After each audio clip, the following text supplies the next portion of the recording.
We have 10 minutes left, so I will challenge you with a few questions, probably 2 or 3, but let's get to the point. So if you can just introduce yourself and go to a question or a challenge and address it to any of the speakers.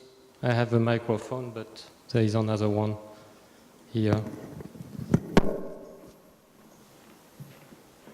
So who wants to start?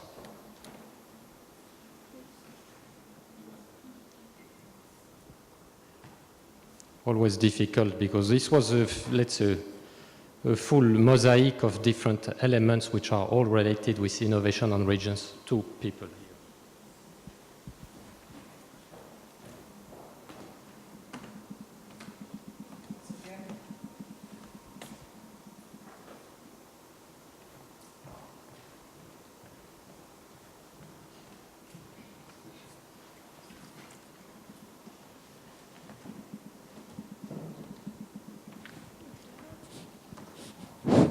Working. Miroslav Ajsković, rector of the University of Novi Sad, Serbia. You were talking mainly about European Union countries. How do you see cooperation between associated countries and candidate countries, cross-border cooperation and other things which can be done for smart specialization strategy, but also cross-border cooperation as well? Thank you. So who wants to pick on associated countries in one way or another? I see Richard taking notes, but you are not volunteering. But well, from Alsace you can move ahead. But yes. So I'm sure that Alsace is, and Open will be very happy to help associated countries to build a smart specialization strategy, of course.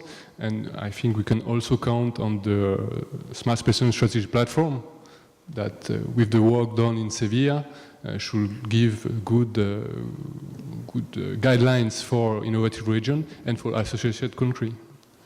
But I'm sure that Alsace would like to help a lot of regions. So if you're interested, just send me an email and we will see what we can do together.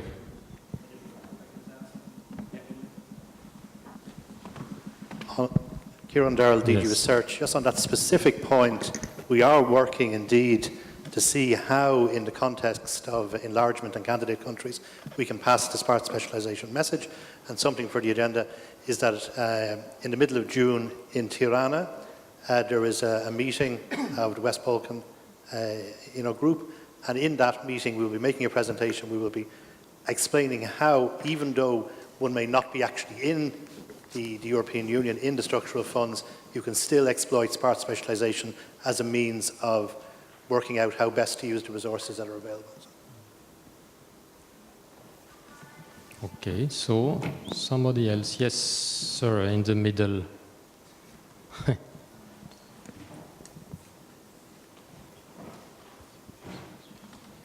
Thank you. Richard Granger, Technology Partners, Poland. I have a question which I think is probably mostly for Daria Gołębowska-Tataj, although I'd be very happy if any of the others on the panel would want to make a comment on it. It's this: as we move more and more towards trying to involve industry as very active partners financially and in every other way, in not only doing research but also doing innovation and then commercializing those results, we get more and more involved in questions about who owns what rights to the intellectual property. And I have many of the companies that I work with, particularly those who would think about moving into Europe from other parts of the world, who say, yes, we'd love to collaborate in Europe, but we're certainly not going to get involved in any kind of arrangement where there is public money involved. Because as soon as you get public money involved, you get a battle between those who say, because the work is part funded by the public sector, the results should be available to everybody, and the industry partners who say, because we're putting in some money, we want to own everything and nobody else gets a look in. Now, different countries in Europe have different degrees of sophistication in the way they deal with this. Some, Ireland is a notable example, have gone very far in establishing guidelines, policies, templates, formulas, and so forth for dealing with this. Other countries have no policies, no central guidance whatsoever, and so it's left as a free-for-all on a case-by-case basis. And I just worry, particularly what I hear from the companies that I talk to, that all our efforts to try to build more innovation through things like the EIT, KICs and so forth, might ultimately be limited by industry's unwillingness to get involved because they simply don't want to get tangled up with these vexed IPR issues. I wonder whether EIT has a neat solution for that problem. So tensions, classical tension between openness on intellectual or not intellectual property. The EIT, one of the mandate that we have had was to develop guidelines for IP policy for the KICs. And the two things that we encouraged while leaving a lot of leeway to them was first open innovation and the innovation and the idea about transnational innovation, incubation. It is indeed about this pre-commercial collaboration. And in certain KICs, this is more, this is industry specific. The ICT labs KICs simply in the industry, the open platforms are more standard than it is in the energy industry. For example, in the practical solution in the energy is that for every company that gets into what they call an innovation highway, which is basically an accelerator when they promise to get the first customer to any venture that goes into the highway, which is a multi-entry innovation accelerator for Europe, they take an equity stake. And this is still being tested and negotiated, but this is their policy. And for the climate KIC, it's negotiated case by case. The industry practice is still emerging. But what we encouraged very much is that we recognize that, for example, the venture capital, in 60% of ventures that they invest in, the IP must be protected. But we nevertheless encourage the KICs to focus and foster open innovation and be fair to the small and medium-sized businesses that are part of the consortium. So as time is running, I will go for a last question, and I'm afraid that the next question will continue in an informal way in the salt mine in the evening. But if there is any final question, if not, maybe I will give the floor to the panel. Maybe one sentence, one conclusion, or what key word or key element? Well, I just had one point for the last question, was that there is the European Association of Universities, I don't know if people are aware, they drew up a document called Responsible Partnering, or I think it's Responsible Partnership with the Commission a few years ago, and that does give an insights into how universities can work with industry, and you'll find it on the website. And that was quite, I mean, it's not a detailed document, but it's more or less a set of processes that companies should work with universities to make clarifications on this problem, because I think it's a very, very complex question on there. But maybe Reza, one comment? Just two comments. One is, again, the response to how associate countries work better with the European Commission initiatives. And I think up to now, there has been initiatives like CIP, Competitiveness Innovation Program, which includes associate and candidate countries as well. So that gives a good opportunity at least to put a foothold into those initiatives, as well as other initiatives like Niches of Knowledge, for example, which included associate and candidate country. So I think there is a scope there to at least get the first foot onto that rung of that ladder. And the message, the second thing I want to finish up, which is following from my presentation, and the question is the role of regions in the future of European research and innovation policy. It's again about the importance of clusters and having those included in the policy-making process. And I think we saw certainly from the regions of knowledge projects, research happened, and research happened effectively when we had good cluster management within the applicants and the consortium, and research didn't happen and the projects didn't progress where there was weak management. Yes. Does it work? Yes. More a comment on the presentations rather than on the questions. I found it striking that all the presentations somehow dealt with dealing with the future of innovation policies. Gave the message that the future lies in creating innovation ecosystems, either cross clusters. It may not be a strong point of your intervention, but I very much believe that the future of clusters lies in the promotion of interfaces between clusters, new activities, new niches of products, services at the interface between traditional cluster foods, automobiles, and ICT, whatever. Same, you mentioned the cross-KICs agenda.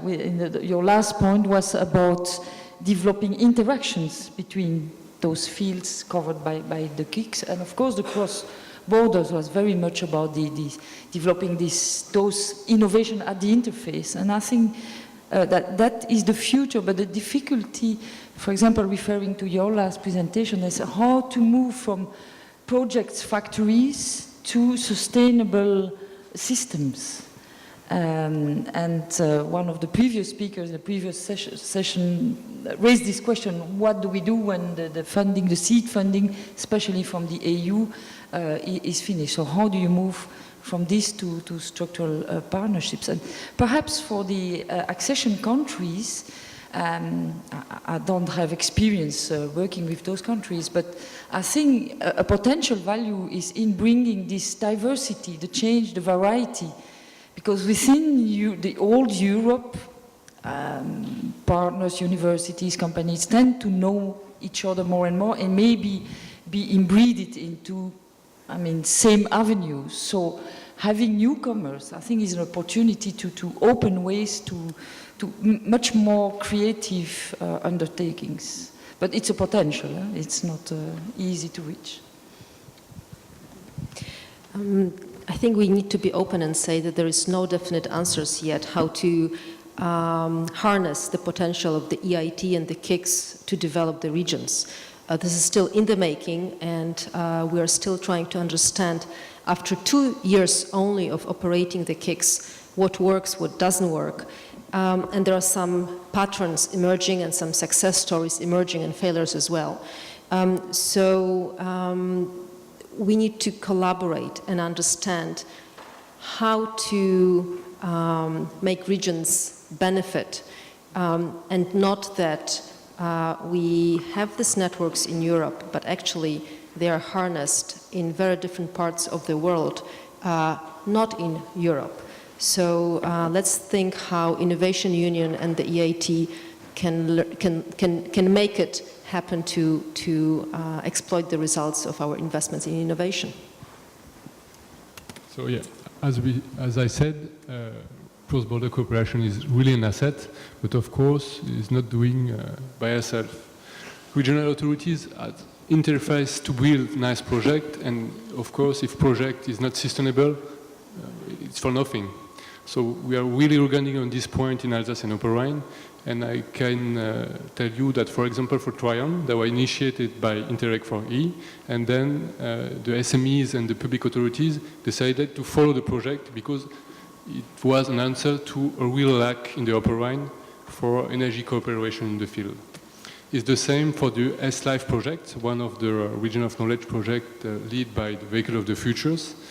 The bet that we made by sustaining this project is to recreate an economical sectors on deconstruction. So the aim at the end of the project is that clusters collaborate, and in Alsace and Franche-Comté, because the clusters is in the both regions, we have laboratories where SMEs, they can work together to create a new asset for the region. And in fact, sustainability is the key, because EU funding for only a few years and then nothing, that's wasting money. So thanks a lot. I will give the final word to our rapporteur if he already feels comfortable enough to say if we can gather something. And thank you, Olivier. Just really a few words. The partnership, that is the key word, because all of the speakers in this session were talking about the partnership in a way, about S3 strategy, which is based on partnership, clusters, which are based on partnership, the KICs, which are based on partnership. So that is the keyword, and even the networks, which are presented by the ERRIN now in this session. But with this partnership, we have to be careful, and we have to know the words responsible, sustainable, and excellent management as well. Because without all these important elements, all these partnerships are not operational, and they will not deliver that success what we are looking from the Innovation Union through the regions. So that would be a short conclusion, and tomorrow that would be what I will share with the plenary. So thanks, Zoltan. And with that, we can probably thank, we have to thank and applaud this panel. Thank you for your participation. Sorry for the time running, but we will continue in the salt mine in an informal way, starting at 6:30.